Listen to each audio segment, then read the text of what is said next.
A day in my life diri sa Albania. Pag 8:30 ning mata ko, dayon pagmatan ako sa 8:30 naligo ko dito.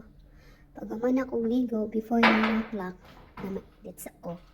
Natural lang mainit kita para mainitin ang tiyan dayon.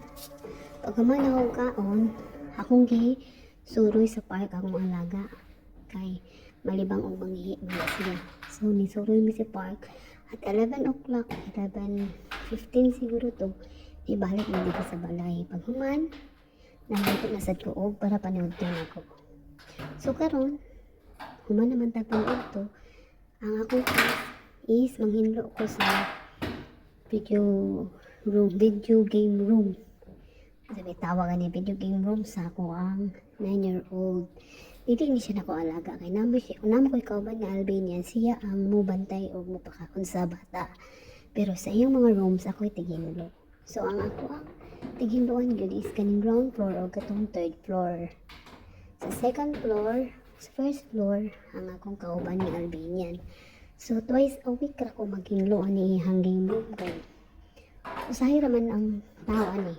Pag human niya gikan klase, mga 4 o'clock anin na siya magduwa mag-game mga till 8 o'clock. So ano ko na siya makaon.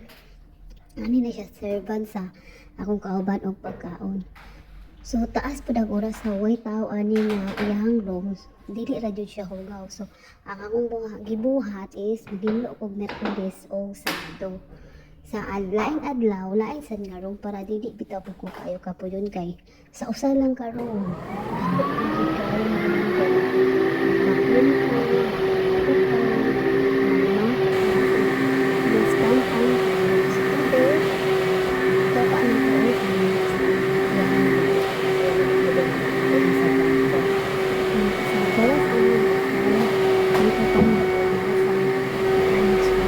So, pero sa gawas dili na ko allowed mo hinlo kay naaray maintain ana every second week murag na ay manglimpyo magnilhig mag-trim sa mga tanong mga na. So dili ra ko kayo stress.